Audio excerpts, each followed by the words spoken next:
아멘. 오늘 함께 본 하나님의 말씀은 로마서 5장 1절에서 5절까지 말씀입니다. 로마서 5장 1절에서 5절까지의 말씀입니다.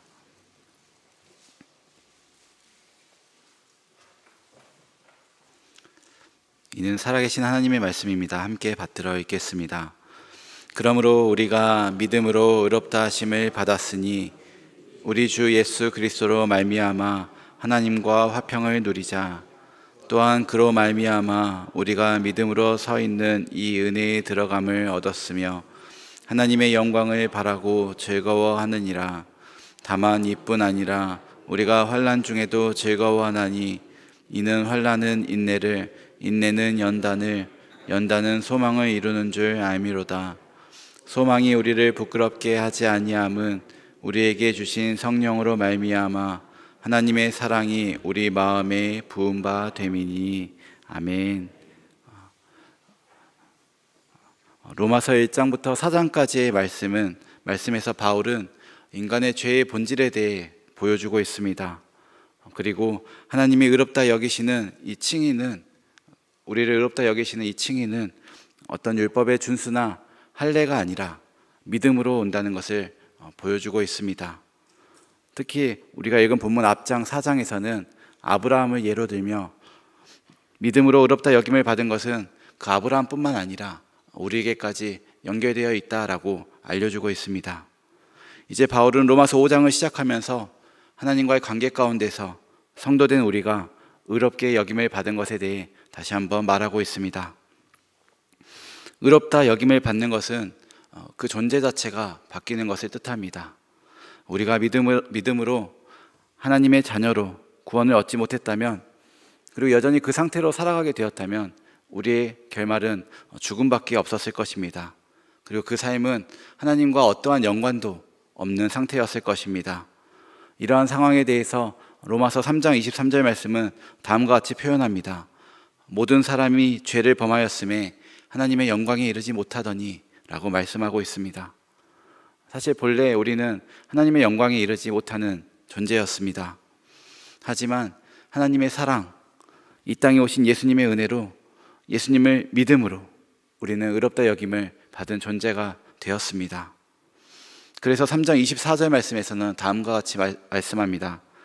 그리스도 예수 안에 있는 속량으로 말미암아 하나님의 은혜로 값없이 의롭다 하심을 얻은 자 되었느니라. 아멘. 이렇게 의롭게 여김을 받은 우리는 사실 일상에서 그 변화를 느끼게 됩니다. 삶의 방향이 어디로 향하고 있느냐에 따라 우리의 일상의 순간순간은 정말 다른 반응들을 보이게 될 것입니다. 특히 오늘 말씀에선 이렇게 의롭다함을 여김을 받은 우리의 삶이 또 우리가 무엇을 누리며 살아가고 있는지에 대해서 다시 한번 명확히 말해주고 있습니다. 그것은 하나님으로 더불어 화평을 누리고 하나님의 은혜에 들어가는 특권을 얻는 것입니다. 또한 하나님의 영광을 바라고 즐거워합니다. 이 즐거움은 환난이 와도 없어지지 아니하는데 환난은 인내를, 인내는 연단을, 연단은 소망을 이루기 때문입니다. 우리가 가지고 있는 소망이 우리를 실망시키지 않는 이유는 우리에게 주신 성령으로 말미암아 하나님의 사랑이 우리 마음에 부은 바 되었기 때문입니다. 이것을 기억하며 좀 더 살펴보도록 하겠습니다. 1절 말씀을 다시 한번 같이 읽겠습니다. 그러므로 우리가 믿음으로 의롭다 하심을 받았으니 우리 주 예수 그리스도로 말미암아 하나님과 화평을 누리자. 1절 말씀은 그러므로 라는 단어로 시작합니다. 앞에 1장부터 4장까지 내용을 정리하듯 그 결과를 나타내기 위함이죠. 우리가 믿음으로 의롭다 하심을 받았습니다. 의롭다함을 받은 자들이 첫 번째로 누리는 것은 하나님과 더불어 화평을 누리는 것입니다. 하나님과 화평이 있다는 것은 하나님과 우리 사이에 어떤 적대적인 상태가 끝났다는 것을 의미합니다. 하나님과 화평은 하나님을 향하여 화평한 것입니다. 그리고 하나님과 화평함은 구원이 이루어질 때까지 하나님과 우리 사이에 어떠한 다툼, 어떠한 전쟁도 없다는 뜻입니다. 우리가 만약 구원을 받기 전 상황이라면 우리는 하나님 앞에 서 있다 할지라도 나의 어떤 것을 주장하고 세상의 것을 주장하게 될 것입니다. 그런 상황에 반대로 하나님도 마찬가지로 우리를 향해 하나님을 바라보도록, 하나님을 향하도록 주장할 것입니다. 이런 상황에서 계속해서 전쟁, 다툼이 멈추지 않을 것입니다. 하나님과 우리 사이에 계속 어떤 문제가 발생하게 되는 거죠. 결국 이것은 우리가 하나님의 영광에 이르지 못하게 만들 것이고, 결국 이것은 하나님의 진노 가운데 있다 말할 수 있을 것입니다. 이런 상황에서 우리가 하나님과 화평하기를 원한다고 해서, 우리 스스로가 원한다고 해서 그것이 그렇게 될 수 있는 것은 아닙니다. 본문 뒤에 나오는 9절 말씀은 이렇게 말씀하고 있습니다. 그러면 이제 우리가 그의 피로 말미암아 의롭다 하심을 받았으니 더욱 그로 말미암아 진노하심에서 구원을 받을 것이니, 우리가 하나님과 화목하게 되기 위해서는 하나님께서 우리를 향한 진노를 거두셔야 가능한 일입니다. 우리 스스로 무언가를 해서 얻을 수 있는 것이 아니라는 뜻입니다. 예수 그리스도의 피로 말미암아 의롭다 하심을 얻을 수 있습니다. 그리고 그때 우리는 하나님과 화평함을 누릴 수 있습니다. 바울은 계속해서 의롭다 여김을 받은 자들이 얻는 것을 말하고 있습니다. 2절 말씀을 함께 읽겠습니다. 또한 그로 말미암아 우리가 믿음으로 서 있는 이 은혜에 들어감을 얻었으며 하나님의 영광을 바라고 즐거워하느니라. 아멘. 믿음으로 의롭다함을 받은 자들이 지금 누리고 있는 은혜에 대해 말하고 있습니다. 하나님과 더불어 화평한 것, 곧 샬롬을 누리고 있는 은혜입니다. 마음의 평안을 넘어 하나님과 적대적인 관계가 없어진 상태이고, 그렇게 하나님과 좋은 관계를 통해 누릴 수 있는 모든 은혜를 뜻합니다. 이 은혜는 예수 그리스도를 통해 얻게 되었고 믿음으로 얻게 되었습니다. 은혜에 들어간다고 사용할 때 여기 사용된 단어 프로사고게라는 단어는 가까이 가져가다, 그리고 소개하다라는 뜻이 있습니다. 누군가 소개를 해주어야지 어떠한 친분이 쉽게 생길 수 있듯이, 은혜에 들어간다는 의미는 하나님과 더욱 친밀한 관계를 만드는 자리로 간다는 것입니다. 이제 우리가 하나님과 친밀함으로 이제는 제사장이나 다른 어떤 사람의 도움이 아니라 예수 그리스도를 통해 직접 하나님께 나아갈 수 있는 존재가 되었습니다.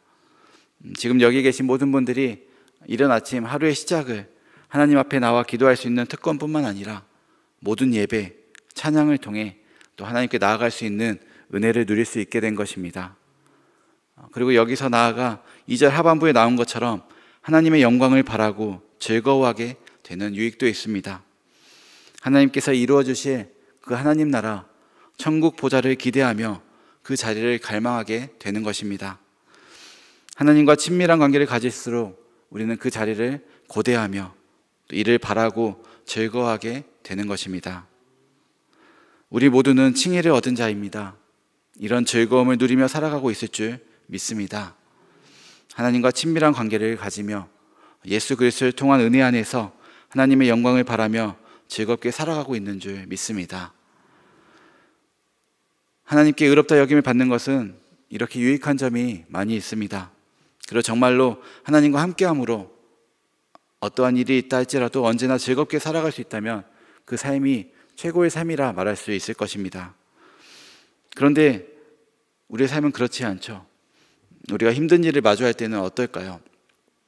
그때도 의롭다 여김을 받은 일이 우리의 삶에, 또 우리의 어떤 마음에, 우리의 상태에 어떤 영향을 줄까요? 그때에도 하나님과 화평, 그리고 하나님께로 나아가는 것, 하나님의 영광을 바라는 것이 우리를 어떤 모습으로 있게 할까요? 이런 상황에 대해서 3절과 4절 말씀은 우리에게 조금 더 설명을 더해주고 있습니다. 3절과 4절 말씀도 같이 읽겠습니다. 다만 이뿐 아니라 우리가 환난 중에도 즐거워하나니 이는 환난은 인내를, 인내는 연단을, 연단은 소망을 이루는 줄 알미로다. 아멘. 2절 말씀에 나온 것처럼 하나님 나라 천국을 바라며 그 영광을 바라며 즐거워할 수 있습니다. 그런데 3절 말씀에 환난 중에도 즐거워할 수 있다라고 말씀합니다. 하나님으로 인한 기쁨은 우리가 슬픔 가운데서도 기뻐할 수 있도록 만든다는 뜻입니다. 사실 바울의 이 말은 환난을 즐기라는 뜻이 아닙니다. 환난은 어떤 어려운 상황이나 압박감이 있는 상황을 뜻하죠. 공경이나 어려운 일을 만난 상황, 그로 인해 우리가 어떠한 고통을 느끼고 있는 상태입니다. 실제로 이런 환난을 마주한다면 그 누구에게도 어떠한 기쁨도 없을 것이라 확신합니다. 하지만 그리스도인은 이 환난이 유익을 가져온다는 사실을 알고 믿고 있습니다. 환난을 통해 더욱 확신 가운데 나아가며 환난을 통해 우리 안에 기쁨과 확신에 대한 감사를 더 크게 만들 것이라는 것을 알고 있기 때문입니다. 이런 환난은 여러 연쇄작용을 일으킵니다. 먼저 환난은 인내를 이룬다 말씀하고 있습니다. 우리가 참도록 만든다는 것이죠. 인내는 흔히 어떤 목표나 신념을 위해 주어지는 고통스러운 상황을 받아들이고 포기하지 않고 버텨내는 과정에서 필요합니다. 그 상황을 벗어나기 위해 우선순위를 명확하게 하고 어떤 문제가 되는 상황들을 해결할 수 있도록 집중하게 만드는 거죠. 신앙적으로 볼 때 고난 속에서도 흔들리지 않고 하나님을 믿으며 기다리는 태도나 자세를 가리키기도 합니다. 이런 인내가 있을 때 비로소 연단을 이룹니다. 연단은 곧 시험을 이겨낼 수 있는 또는 이미 이겨낸 상태를 뜻합니다. 이미 어떤 경험을 통해 흔들리지 않는 확신이 생긴 상태라 말할 수 있습니다. 이런 확신은 어떠한 어려움에도 불구하고 자신이 할 수 있는, 감당할 수 있는 의무를 다했을 때 오는 것이며 이것은 우리를 더욱 침착하게 만듭니다. 환난이 없다면 인내할 상황이 없었을 것이고 인내의 과정이 없다면 연단을 이룰 수 없을 것입니다. 명확한 목표를 가지고 우선순위를 명확하게 하며 거기에 집중해 나간다면 이 환난이 지났을 때 우리는 더 큰 확신을 가지게 될 것입니다. 그리고 이어서 5절 말씀에는 이제 소망에 대해서 말씀하고 있습니다. 우리가 의롭다 여김을 받은 것의 유익을 기억할 때 그런 상황에서 환난을 만난다 할지라도 우리는 더욱 하나님의 사랑을 경험하고 느끼게 될 것이다 말씀하고 있습니다. 다시 말하면 우리가 은혜로 하나님의 구원을 받았다 여기며 살아간다는 것을 명확히 알고 또 거기에 집중하며 살아간다면 우리에게 어떠한 환난이 온다 할지라도 이미 우리는 그 구원받은 그 은혜로 인해 우리 안에 있는 기쁨이 깊어진다는 것입니다. 이 말씀을 생각할 때 우리 성도님들의 삶은 어떠한가요? 어떤 환난이 있을 때 주어진 상황 앞에 그저 좌절되고 무너지고 불안하고 두려움만 커지진 않으신가요? 아니면 오히려 그런 일들을 통해 하나님께 시선을 돌리게 되고 하나님을 더욱 찾게 되고 하나님께서 이전에 나의 삶에 하셨던 일들에 집중하며 여전히 지금도 함께 하신다는 것을 바라보고자 노력하게 되시나요? 우리가 예수 그리스도를 믿는다면 우리의 모든 죄는 이미 그리스도께서 다 처리하셨습니다. 우리가 받을 진노를 남겨두지 않으셨다는 의미입니다. 이런 사실을 기억하며 그런 때 우리가 환난을 마주하게 된다 할지라도 그것은 하나님께서 나에게 구원받은 자로서 누리는 유익들에 더욱 감사하게 하기 위해서 주시는 것으로 볼 수 있는 믿음이 우리 모두에게 있기를 바랍니다. 환난으로 인한 기쁨은 정말 우리가 가지고 누리고 무언가를 잃는 것이 우리의 기쁨이 되는 것이 아니라 그러한 환난에도 불구하고 기쁨이 사라지지 않는다는 것을 기억하면 좋겠습니다. 이것은 오직 예수 그리스도를 믿는 믿음으로만 얻을 수 있는 것입니다. 예수 그리스도를 믿음으로 의롭다 여김을 받은 자답게 오늘도 우리를 흔드는 여러 환난 가운데서도 기쁨을 놓치지 않고 담담하게 또 덤덤하게 주님을 바라보며 살아가는 그런 은혜가 저희 모두 가운데 있기를 주님의 이름으로 축복합니다. 오늘 주신 말씀을 기억하며